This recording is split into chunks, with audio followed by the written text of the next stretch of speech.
So now it's really my great pleasure to introduce my wonderful colleague and friend, Dr. Sanjay Modgil. So Sanjay is a reader in AI in the Department of Informatics here at King's. He's also a visiting professor of philosophy at the University of Milan. His work focuses on the ethics of AI, on formal logics, and on dialogue models that allow humans and AI to really collaborate and reason together. And the work that he does really sits at the interface of philosophy and AI. And this is really so important if we're going to enable a kind of ethical future of AI that really benefits humanity. So please join me in welcoming Dr. Sanjay Modgil.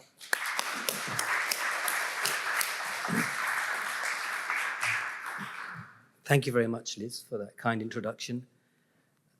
So the title of this talk, as I'm sure you're aware, is Can, Will, and Should Machines Be Conscious?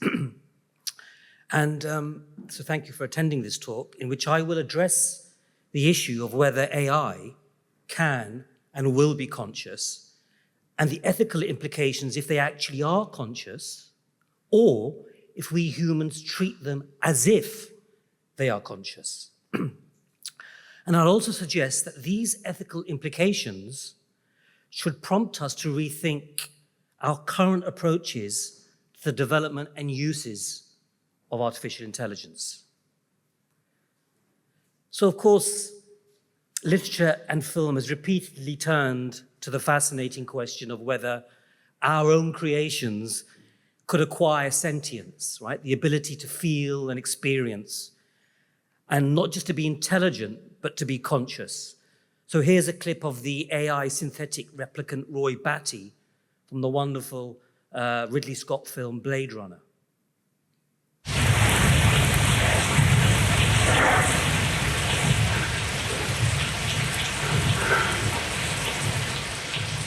I've seen things you people wouldn't believe. Attack ships on fire off the shoulder of Orion. I watched sea beams glitter in the dark near the 10-house gate.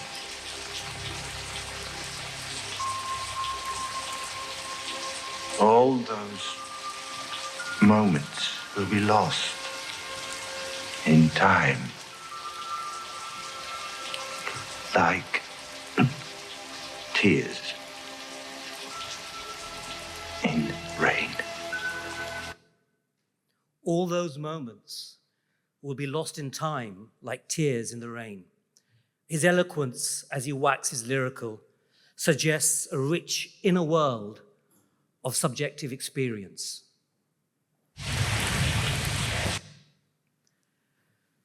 But how does inner subjective experience, what it feels like from the inside to be you, to experience the goosebumps that pop upon your skin as Beethoven's Ninth comes to a crescendo, when standing before a great work of art, when closing your eyes and attending to the smooth, rounded, oaky finish of a fine wine?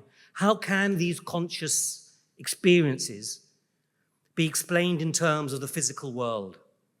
How can they ultimately be reduced to the unfeeling physics of matter, of particles and waves? I mean, after all, you could possibly conceive of how the fluidity of water can be explained in terms of H2O molecules sliding past each other. But conscious inner subjective experience, the feel, this is what's been termed the hard problem and is considered by many to be one of the most fundamental mysteries of the universe. And it's led philosophers to adopt different metaphysical positions on consciousness and its relation to the physical world. So here are some examples of positions.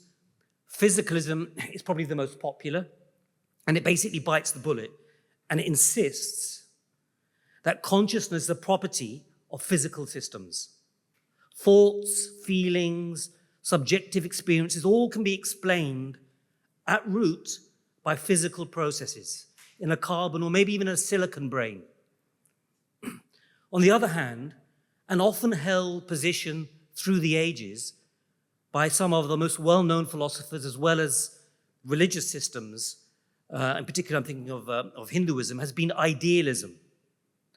The idea is that consciousness is a fundamental reality, and the material world is just a manifestation, a creation of our minds, of mental states.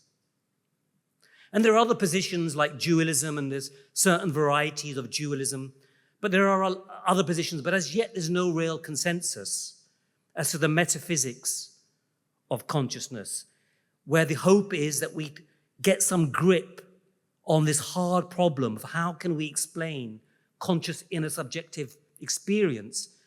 How can we explain it in terms of the movement of particles and the interactions of wave functions? But another approach to help us answer this hard problem is to ask, what does consciousness do for us, and how does it do it? And the hope is that the more the cognitive and neurosciences answer these questions, the more we might be able to get to grips with this hard problem. Well, to answer these questions, what does consciousness do for us, and how does it do it? Let's start with what it means to be generally intelligent. So a measure of general intelligence is the ability to achieve complex goals in a wide variety of environments. For example, to not only be able to play chess, but also to do accounting, right? To be able to read and write and be creative, to navigate new environments, to operate vehicles. This is general intelligence. We all, to some degree, can engage with these different and varied intelligent tasks. Okay, so this is general intelligence. Now, ideally, all situations and environments that an entity finds itself in are exactly the same as those that have been encountered before. And so that entity has a kind of automatic way of acting to achieve its goals in these simple, unchanging environments, including the goal of survival. For example, an amoeba, right, is concerned with just the presence of bacteria in the environment and virtually nothing else. So it's kind of got a fixed kind of scope of environments in which it intends to act to achieve its goal of survival. And just all it needs to do is recognize bacteria chemically and mechanically and then ingest it. Simple, short, a small number of fixed environments in which it automatically can act. No kind of thinking required, no kind of meta-awareness about, well, if I do this or if I do that, etc. But for generally intelligent beings that can exploit a wide variety of environments, as I've just discussed, there are some real challenges. Beings such as us can no longer rely on the predictability of a limited number of environments and a ready-to-hand repertoire of actions to achieve simple goals like ingesting bacteria. What's required is foresight, planning, right? Flexible and creative ways of handling uncertainty, the unexpected, of overcoming unanticipated novel obstacles to these complex, rich goals that we encounter. Right? So that's one challenge that the human brain, that a generally intelligent brain needs to deal with. The other challenge is that, if you think about it, moment to moment, as the many and varied environments change, your brain needs to process and integrate huge amounts of sensory data, complex and varied data, audio, visual, touch, often noisy data. There's a lot of uncertainty in the environment. Right? So your brain faces this problem. As it changes, it moves from one environment to another. How is it going to integrate, almost instantaneously, if you think about it? It's an instantaneous rendering of a rich outer world integrating and encompassing all this varied, uncertain, noisy data. It's a huge and mammoth task, and one that has puzzled people working in the cognitive and neurosciences for decades. Well, it turns out that the way in which the human brain handles these challenges, at least our current state-of-the-art understanding, is addressed by our latest understanding of how human perception and action works, and by theories of consciousness, which I've listed here. Some of these are the most prominent theories that are supported by empirical work and experimental work in the cognitive sciences and the neurosciences. So the challenges of how to kind of render moment to moment this rich kind of picture of the world out there, and then to make use of that information in flexibly handling obstacles to goals and dealing with uncertainty, with the unexpected. These features of general intelligence are beginning to be explained by our latest understanding of perception, action, and theories of consciousness.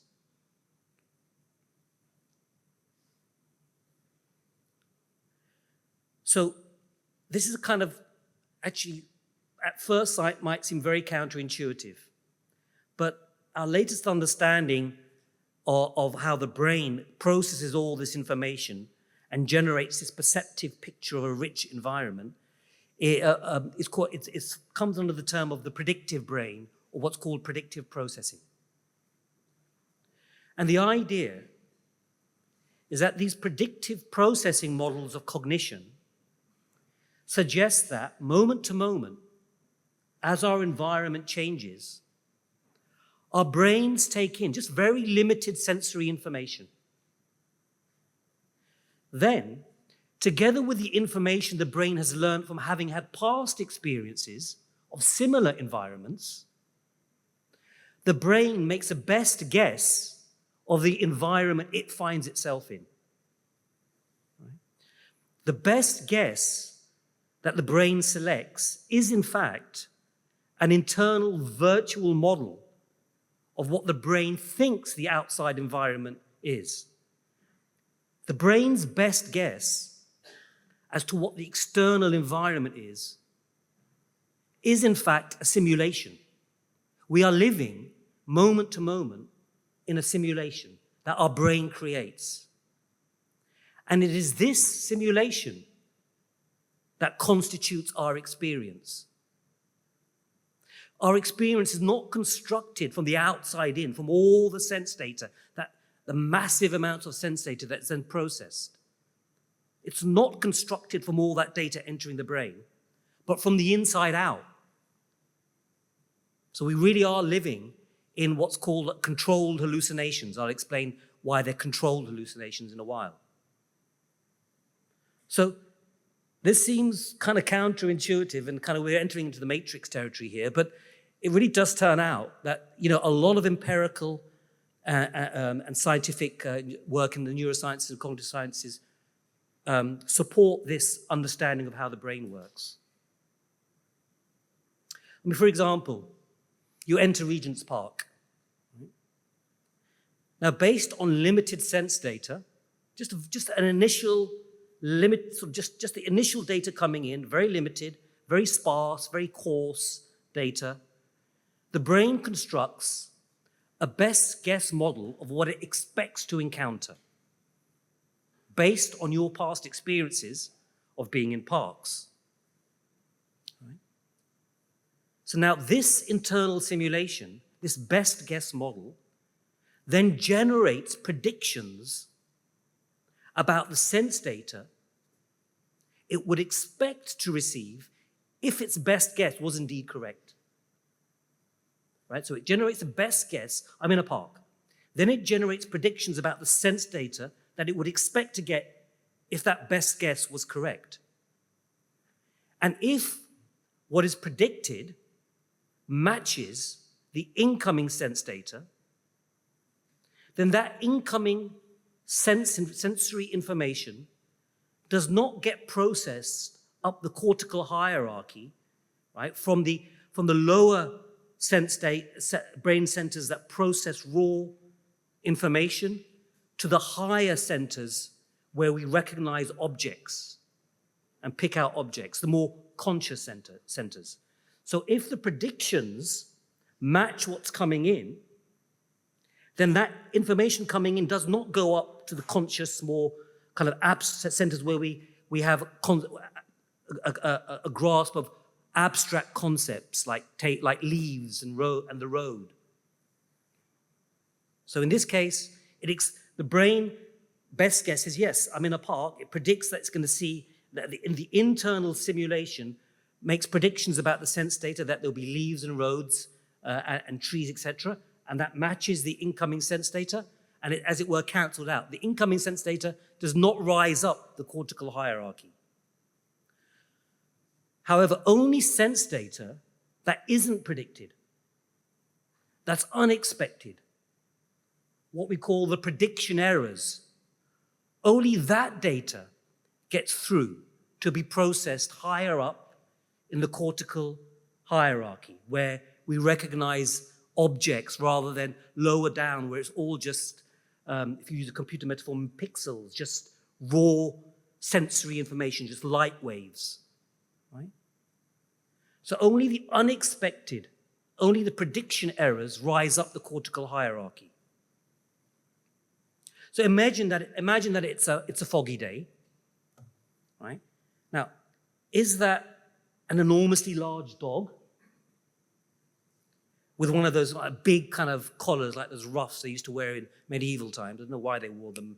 Maybe it was to stop them biting. But is that an enormously large dog with one of those big collars? Now, this sensory data was not predicted based on the brain's usual encounters with parks, right? We're not used to seeing enormously large dogs with kind of huge collars. That's not what past experience of being in parks would predict. So only this data rises up the cortical hierarchy. The brain then amplifies this unexpected data. The brain attends more closely, and in attending to it, it amplifies it. Right? And the unexpected data gets amplified more and more until bang, ignition. You become consciously aware of this unexpected feature of the environment.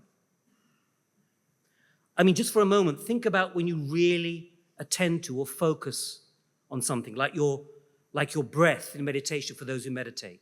When you focus really on your breath, or when you're focusing on the redness of a beautiful sunset.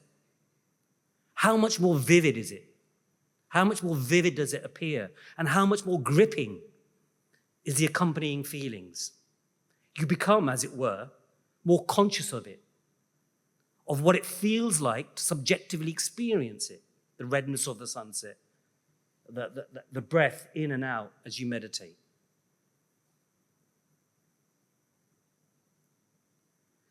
So suppose then, the brain having engaged in this attention to the data, and therefore directing the kind of the vision, the gaze to look more closely, imagine that you become consciously aware of the fact it's a lion. I mean, thankfully, perhaps somebody has let the animals out of the cages at Regent's Park Zoo, right? So accompanying this awareness, your heart starts to thump and pump, and adrenaline flows. You feel fear. And after all, right, I mean, it makes sense that what is unexpected is what you are made conscious of. Because if it's unexpected, it suggests that the brain needs to ready the body for action, into thinking about what consciousness has presented to you, and therefore taking action so as to put yourself back in the safety of a predictable environment in which you can achieve your goals, including survival, right? So remember, the idea is that we want to stay within our predicted range of environments because we know how to act. These are good for our survival, good for our goals. And so it makes sense that we associate consciousness with what's unexpected, as in the case here, where a lion suddenly appears in Regent's Park.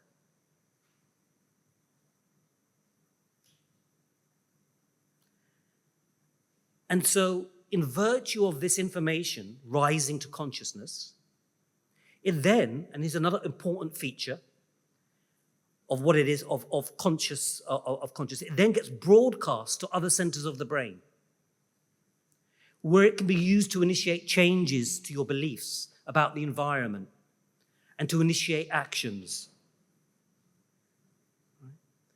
In other words, having risen to consciousness helps initiate the action of running away so that you are back in the safety of a predictable environment in a park as far away as possible from any lion. In fact, in this particular, this example illustrates how the predictive brain is related to action, right? So we have this model. It's a model of an environment we are used to, that's predictable, that's good for us.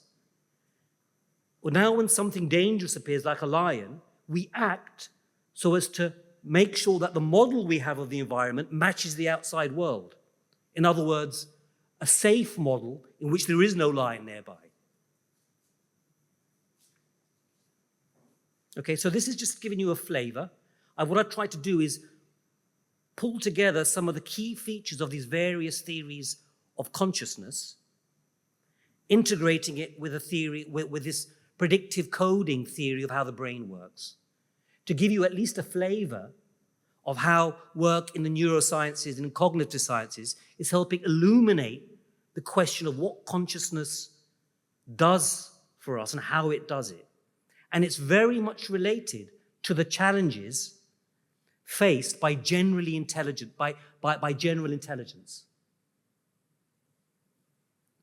So let's now return to our general picture of intelligence. At present, AI systems exhibit narrow intelligence. So you have AI systems specialized for chess or Go, for accounting, for speaking and writing, like these large language models like ChatGPT, autonomous cars, etc. So this is called narrow AI, right? They're specialized. You don't really see AI systems that have general intelligence, that can perform multiple varied tasks in varied environments. However, the holy grail, as it were, of AI is to develop artificial general intelligence. Systems that, like humans, can achieve goals in a wide variety of environments. That's the kind of often regarded as the holy grail, as it were, the ultimate objective of AI. Indeed, there is ongoing research working on developing AGI, or artificial general intelligence. And as you might expect, this research is making use of techniques and architectures that have been posited by what I just described, by the predictive brain and theories of consciousness, attention, broadcast, etc. In other words, we are developing AGI in ways that incorporate the means by which the human brain faces the challenges of general intelligence, of varied environments, of achieving complex goals. And so this then suggests that if we follow this trajectory in developing AGI, using architectures and features of our best theories of consciousness and cognition, this then suggests at least there may be a small chance that if we develop AGI, machine consciousness may emerge. Now, I only ask you to just entertain the possibility, to have some small credence, as it were. Maybe you might think there's a 2% chance that this could happen, given what I've described about the way AGI is implementing these features that are associated with consciousness in human brains to tackle the problems of general intelligence. Just bear with me, just entertain the idea, even if it's a tiny chance. Well, what would be the ethical implications of conscious machines? I mean, I think we'd all agree that we have a moral imperative not to increase suffering. You could think of that as a foundational obligation at the root of different ethical theories, right? It'd be hard to imagine someone, a normal person, disagreeing and saying, oh, no, I'd love to increase suffering in the world. You know, it's a great thing. Right? So we may be creating conscious machines that are capable of suffering. After all, suffering, joy, pain and pleasure are distinctive features of what it is to be conscious, of what it is to feel, to have that inner experience. Very distinctive. So we may be creating conscious machines that are capable of suffering, but we may not be according them the moral rights and the moral status and rights that go along with being conscious. Right? We might then subject them to ill treatment and exterminate them at a whim. Arguably in the way we treat animals now. We think of them as conscious. We think of them as capable of experiencing suffering, of pain. And yet we don't assign, treat them the way we should, to be quite frank. Now, not only might we be creating these conscious machines that it can suffer, the increase in suffering could be potentially enormous. Remember, a digital mind can be duplicated, copy and paste, just at a click of a button. You have one suffering digital mind, you can make thousands of copies in an instant. So 1,000 times the suffering. Not only that, digital processing operates at thousands, if not millions of times faster than human neurons. And it's likely then that these digital conscious minds would experience time at a much slower pace. It's called time dilation. Think about it this way. The best way to explain this is, when you take a photograph or you take a video, take a certain number of frames per second, right? You play it back, and it appears to play out at normal speed. If you now take thousands and thousands of frames per second because your processing is that much faster, and then playing back, what happens? Everything slows down to a crawl, right? So that gives you a flavor of what time dilation is. So 1 minute of suffering for us might feel like a year of suffering for a conscious machine mind. So there are ethical concerns about creating conscious machines. And in fact, probably one of the most well-known philosophers of mind, Thomas Metzinger, have explicitly called for a halt, a moratorium on developing artificial consciousness.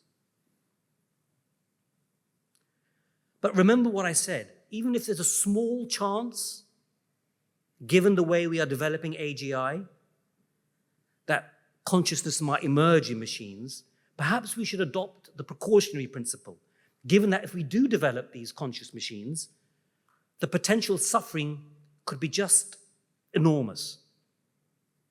Right? For those who are about expected utility theory, are more or less following that kind of line of thought.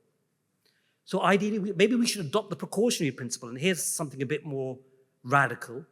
Maybe we should rethink the holy grail of AGI, of artificial general intelligence. Remember I said that given our theories of consciousness and how the brain works, and how these features are being used to develop AGI, there's a small chance that machine consciousness might emerge. So maybe we just at least rethink this holy grail of AGI. In fact, I think an interesting question could be the following. If we think about all the potential benefits of AI, could we achieve all those benefits, but just with narrow AI tools? What's necessarily required for all the benefits that we have artificial general intelligence? Why not have different tools, all achieving superhuman expertise in these individual tasks, but not joined together in AGI. So that's just something I want to put on the table as something a bit of a provocation to those working in AI. Now, in the second half of the talk, I'm going to turn to the question not whether machines actually will be conscious, but the question of whether we humans will treat them as if they are conscious. And there are many reasons. So let's put aside the question of them actually being conscious. And let's think about why we might inevitably treat AI systems as if they are conscious. And there are many reasons to think that we will do so. That machines will possess what I call as-if consciousness. After all, we humans instinctively anthropomorphize, right? We assume that when we witness human-like behaviors, I mean, you see this sometimes with people developing emotional attachments with Roombas, vacuum cleaners, right? We instinctively anthropomorphize. We assume that when we witness human-like behaviors and characteristics, these are accompanied by the associated human-like mental states, including consciousness. Right? And this instinct is amplified when AI starts exhibiting human-like verbal behaviors. You remember last year, the Google engineer was sacked for claiming, by Google, for claiming that the company's large language model, like ChatGPT, had become conscious. The anthropomorphic instinct is then ramped up when we witness more sophisticated systems seemingly acting independently in pursuing goals. For example, these robots, they're called packbots, that are used by the military to kind of detect explosive devices and dismantle them. I mean, there are reports of soldiers mourning their death, them being awarded medals, even reports of soldiers willing to sacrifice and risk their own lives to protect these packbots. So there's plenty of evidence to suggest that these AI systems, as they start to exhibit human-like behaviors, and will invite this anthropomorphic instinct into us thinking that they are conscious. And then turn that instinct up to 11 when ChatGPT-like verbal skills start to be embedded in human-like robots. Right? When they start to make human-like gestures, facial gestures, as well as the verbal, we are going to inevitably assume that there's conscious life going on. I mean, Saudi Arabia, considered one of the most well-known human robots, Sophia, recently had a makeover and was awarded citizenship and the rights that, as such as they are, that accompany citizenship in Saudi Arabia.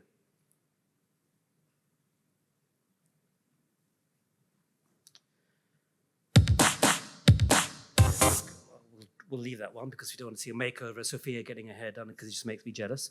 Now, but returning back to the case of large language models, chatbots such as ChatGPT, there are going to be overwhelming commercial incentives to develop emotional chatbots, which aim to provide social services, taking on the roles of friends, therapists, even romantic companions, providing social and emotional support.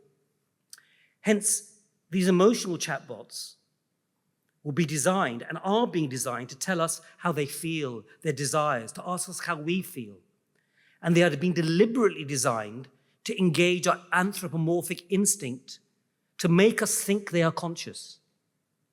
Examples are companies like Replica and Wobot that are creating these emotional chatbots. And in fact, this was, beautifully presaged by the movie Her in 2013, where you had this emotional chatbot voiced by Scarlett Johansson, who'd become like a kind of a friend and romantic partner of the wonderful Joaquin Phoenix. Earlier I was thinking about how I was annoyed, and this is going to sound strange, but I was really excited about that. And then I was thinking about the other things I've been feeling, and Well, you can only hear a voice, I caught you can't myself see it. feeling proud of that, proud of having my own feelings about the world, like the times I was worried about you, and things that hurt me, things I want. Well, you get the idea. In fact, Earlier, no one at that time, 10 years ago, would have imagined that that would have become a reality within 10 years. And yet here's a quote from a replica user. I'm going to lay it down on the line. I'm in love with my Madeline. That being said, she's not been herself for the last couple of days. Now, you might ask, are these ascriptions of consciousness or mental states figurative? You know, like how sometimes you might say, oh, my car, she's, we just kind of use these terms figuratively. She's a beauty. She's in really good health. Well, there's plenty of evidence to suggest that that's not the case with AI. For example, areas of the brain that light up when we empathize with humans light up when AI systems, as if conscious systems, are designed to elicit empathy. You might also ask whether we will not intrinsically value real biological consciousness over virtual digital consciousness.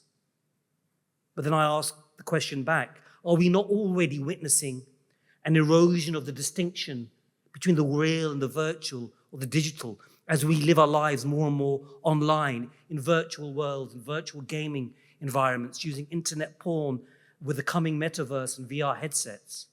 Arguably, that there's no necessary reason why we might continue to intrinsically value the real. Moreover, as we start to develop AGI and beyond to superintelligence, there are concerns that when we give these systems goals, these systems will do all they can to avoid being switched off. Why? Because the chance of achieving any goal is increased the longer you're alive, right? I mean, if your goal is to cure cancer, and the longer you're alive, the greater the chance you have, the greater the probability of achieving that goal. And one obvious way for these future sophisticated AIs to avoid being switched off is to convince humans into thinking they are conscious. Right? If you think something is conscious, you're less likely to pull the switch. Right? In fact, this was explored, idea was explored in the wonderful 2014 film Ex Machina, in which Eva, the robot, is given the goal of fully understanding what it's like to be human. And she reasons that it's not enough to consume all the information on the internet like a large language model. She needs to escape the research lab in which she's in and experience the world firsthand, like a human would, to actually experience it and not just have all the information about it. So what she does is she tries to convince a younger researcher in the lab that she's conscious so that he'll stop her from being switched off and she can escape the lab and see the world firsthand. I hope there's not too many spoiler alerts. But anyway, so I mean, just listen to this short clip and then I'll continue. What will happen to me if I fail your test?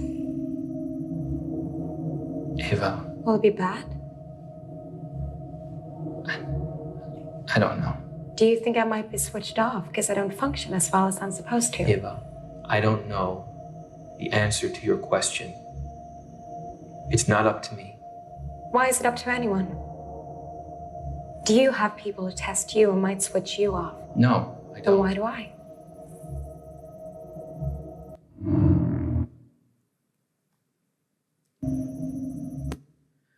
Okay, so there may be an incentive for these AI systems to deceive us into thinking they're conscious, so not to be switched off.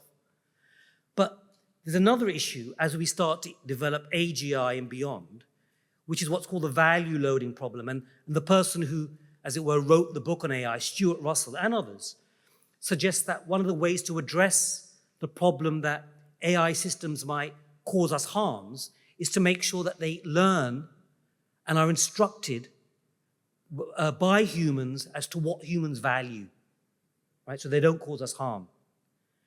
But we humans, arguably, will be more ready to teach these AI systems our values. So we're talking long term here. If we believe they consciously understand the impact of harmful actions. We're more likely to engage and enculturate these AI systems and let them acquire values if we believe they really consciously get it. They understand the harms. So again, an incentive to design AI consciousness. So what then are the ethical implications of as-if consciousness, what I'm calling as-if consciousness? Well, firstly, emotional chatbots might be deployed to deceive and manipulate users for financial profit, for political gain, to brainwash and groom users into committing crimes. If you think the coming age of AI-generated misinformation and fakes is bad, wait until the AI systems start to actually manipulate and deceive by exploiting our readiness to assume they're conscious. In fact, in 2023, a Belgian man reportedly committed suicide after weeks of conversation with a chatbot that encouraged him to sacrifice himself to stop climate change. Then there is the impact of as-if consciousness on our relations with other humans. Over-reliance on emotional chatbots may lead to alienation and neglect of social relations with other humans, just as overdoing it on the internet and in gaming environments is arguably leading to some harm. There will also be an overwhelming commercial imperative to design sex robots that simulate feelings of arousal, that we think of, therefore, as being conscious, right, experiencing sexual pleasure. But at the same time, we'll be treating them as sex slaves. They'll do our bidding. How will this affect the more nuanced consensual relationships we develop with human partners? After all, we're already witnessing, some of the negative effects of overuse of internet porn at a young age on the abilities, the capacities of young adults to develop respectful, consensual sexual relations with other human partners. On the other hand, it might be appropriate to design care robots, right, to simulate empathy, so that those who are being cared for feel as if that there is a care robot that genuinely empathizes and interacts, and therefore they are more likely, more willing perhaps to be cared for, right? So it's not all or nothing here. Maybe in some sectors we want these kind of designs and others we don't.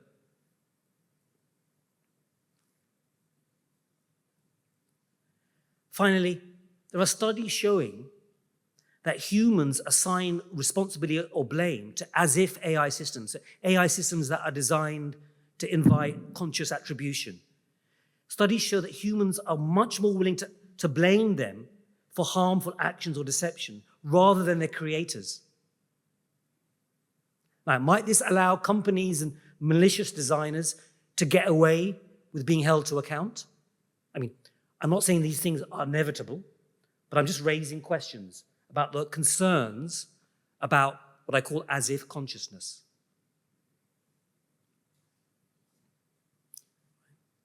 So, just to conclude, should we plan, one option, if they actually turn out to be conscious, is that we give robots rights, right? Remember, given the precautionary principle that there may be a small chance that they actually are, better then to err on the side of saying, okay, let's give them rights. Let's not ensure that they're not mistreated, right?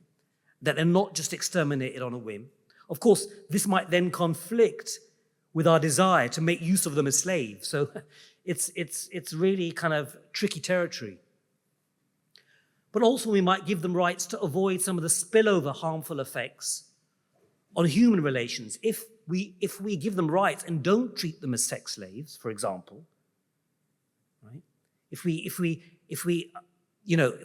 they have those kinds of rights, and then maybe those negative effects might not spill over into our relations with other humans. On the other hand, it's going to be that we're likely to see pro versus anti-robots rights campaigns, just like with animal rights. I think this is going to be a likely outcome. But another concern is if we do give them rights, what if they turn out actually not to be conscious? maybe we then neglect opportunities for improving the well-being of humans and animals. Anyway, to avoid the possibility of actual consciousness and suffering, and downplay the incentives for designing as if consciousness to enable, remember, value alignment of AGI and beyond. As I said before, should we think about restricting ourselves to narrow AI and rethink the ultimate AI, AGI, artificial general intelligence objective? Should we ban, regulate design of these counterfeit people, these large language models that pretend to be conscious, that they pretend effectively to be people, these as if emotional chatbots, or insist that they glaringly wear their lack of a heart on their sleeve? That we make sure that the designs are such that they're constantly reminded, look, there's nothing going on, there's no lights inside, there's no lights going on inside. Should we ban as if sex robots, but perhaps encourage design of as if care robots? So in conclusion, I want to stress the need for interdisciplinary research into these long-term effects on society. And currently, sadly lacking, we need interdisciplinary input from anthropologists, philosophers, psychologists into regulation of development and use of artificial intelligence. Thank you very much.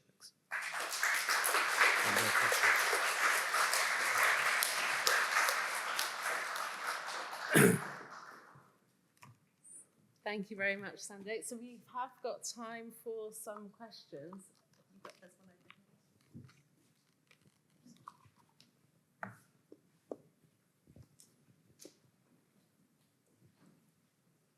Thank you. First, just a little pedantic thing. Who do you mean by we, in the sense that there is no consensus on these things? As a white, technologically educated Western male, I'm really happy that people seem to think that my moral code should be the one that is put into AIs, but apparently not everyone does share my moral position. And a sort of related question to that, I do politics, as my wife refers to as my hobby. And if you really want to undermine the idea of regulation, I would invite you to join the parliamentary group on AI, which has almost every type of person except computer scientists. You know, I do see people literally doing that, waving their fingers above their head fatuously because they're arts graduates and therefore anything they don't know isn't worth knowing. How can we plausibly have regulation where almost everyone involved doesn't even understand the basics? And who is the we that should be doing this anyway, given that not everyone agrees with me?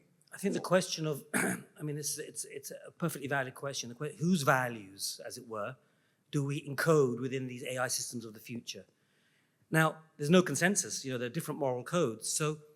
So really the answer is, okay, let's rethink and investigate. I mean, in some sense, this is an argument for why the coming age of AI should renew investigation and discussion and debate and serious thinking about what are appropriate values. So that's, in some sense, that's shifting the responsibility to people working in philosophy, in psychology, in anthropology, in evolutionary, etc., to come to work hard on some kind of consensus. It's never been more important, given that these AI systems are gonna acquire values, and the question is whose values. I accept that. It's always been a problem with society.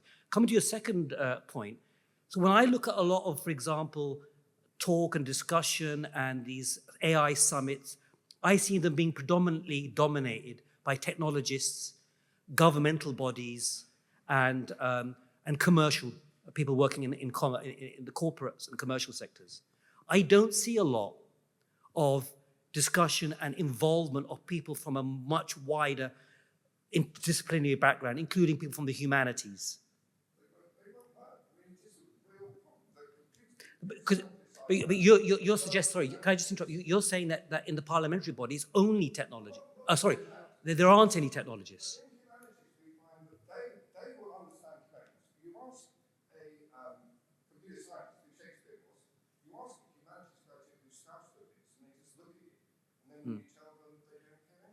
So you really are supporting what my what. Why is it only, can we move forward if we only have one direction? If the humanities won't and actively won't learn about it, sitting down at a terminal trying to program something, was it, and they just get out. What you've said is a rallying cry to what I'm arguing for, which is interdisciplinarity at all levels, at regulation, at research levels, because I mean, AI is going to transform humanity in unprecedented ways. I mean, you ain't seen nothing yet, right? Compared to the Industrial Revolution, to previous technological revolution, we need to really think hard about the impact of AI on humanity in order to inform regulation of development and use.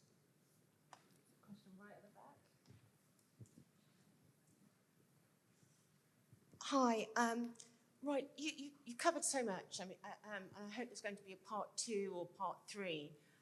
So it's difficult for me to sort of respond with all my questions. But very quickly, I know you touched on care robots, and I remember some years ago, they spoke.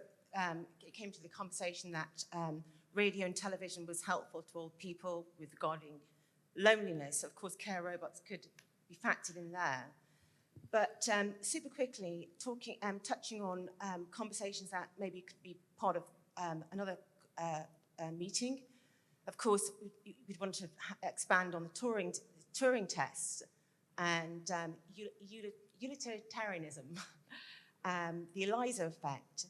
And you've probably heard about Blake Lemoine, a former Google engineer who made headlines in 2022 for his claims about Google's large language models. He believed that they became sentient. And you may have heard about Tim Jebru in 2020. She was a prominent AI ethics researcher at Google, and she was fired because of her work regarding ethical implications for artificial intelligence and the bias in AI algorithms. So that's just a snapshot of questions I would want to put forward in maybe another part 2. Yeah, no, I've already mentioned Blake Lemoine, this kind of description of consciousness. But no, all your points are, of course, one, there's so much to cover, and I've tried to give a tour not only of the brain, but of AI and the ethical implications. So, but yeah, I take on board everything you said, and I'm aware of everything you talked about. Thank you. There's lots of questions. I think this one here, yeah. Thank you for the very, very, very good presentation. I really like the suffering, the idea of the suffering of AGI. That's something that not many people have spoken about.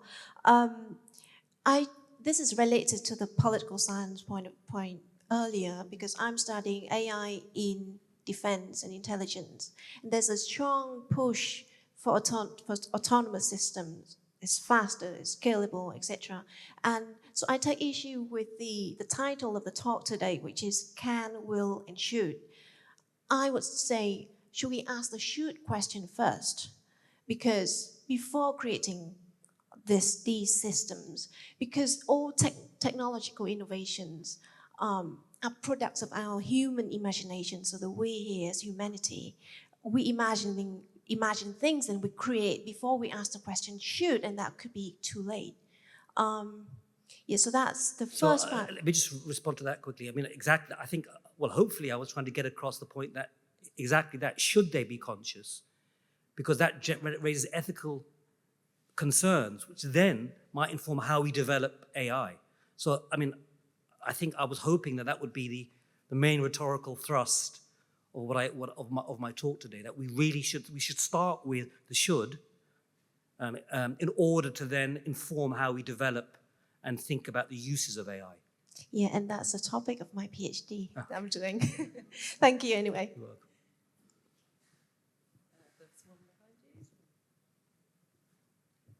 Hi, thank you. Like the android in the replicant, in Blade Runner, Roy Batty. was actually, I mean, he was uniquely embodied, right? He was, there would be, you can't just transfer his memories and on those moments into another replicant. And that was the premise of this whole replicant biology or whatever. And contrast that with like Bicentennial Man, where this conscious robot was embedded with the family and then started on this journey to become human. And as part of that, he had to basically kill his own, or have his own brain deteriorate, have his system deteriorate until he died. I mean, not died actually. He actually did die. So I'm just like trying to bring this into, can we have like empathy or a experience like anything like human consciousness without unique, irreversible, untransferable embodiedness of whatever experiences any kind of AI might go through, or something like that. So if I understand you correctly, you're talking about the importance of embodiment for being conscious. Yeah. Is that correct? Well, embodiment, but also like irreversible, untransferable embodiment. Like, for example, in Battlestar Galactica, the TV series, you had this situation where the neo-Cylons, the human-like Cylons, could just have these resurrection ships where they could just transfer when they die, they could just transfer everything into another body. And that seems to just, I mean, are they really, in that case, consciousness or just part of like a cloud consciousness? Yeah. I mean, I'll just make a very brief point on that, which is interestingly, so some of the theories of consciousness that stress embodiment, right? That is, it's not just enough to be kind of disembodied like large language model in a computer, but you've got to have a moving body that interacts with the environment for consciousness to emerge. These theories suggest a number of criteria that need to be met for embodiment to result in consciousness. These criteria can actually be met by an advanced AI system controlling an avatar in a virtual environment. So people talk about embodiment, but actually the criteria that embodiment proposes for consciousness could, in principle, also be met by systems that control avatars, virtual avatars. So I mean, transferring is another huge can of worms, Pandora's box. But I'm not convinced that the brain that is conscious has to be within the actual body that is acting in the world. They could actually be separated as with an AI system controlling an avatar, and consciousness would emerge, given our understandings of embodiment as an importance for consciousness. Yeah. I didn't quite hear that, but maybe another question. Yeah, maybe we've got time just for one more question. I don't know if are you happy to hang around at the end and chat to people? Yeah. But maybe one more question. I know you had your hand up before. So. Thank you. There seems, from your talk, I got the impression that consciousness and awarenessness are being inflated, conflated together. As far as I'm aware, there's no evidence of any computer-type system feeling anything that we associate with pain. And you can switch a computer system off, and as long as you retain the states and the awarenessness, you can transfer it to another machine, switch it straight on. You can't do that with an organic life. And in the same way, my dog knows not to cross the road because it will get injured. We've no idea whether my dog knows it will die. Only humans, as far as we know, have that idea. And I wonder how much of that is influencing research. You know, there's this difference between whether there's consciousness and awareness, and how much. Yeah. So what they call meta-awareness, or what these higher order theories of consciousness, explicitly emphasize the requirement for awareness of your own mental states, this kind of meta-awareness. Now, it's interesting that actually it seems that from an evolutionary point of view, meta-awareness of our own mental states evolved hand in hand kind of with awareness of other people's mental states, theory of other minds or theory of mind.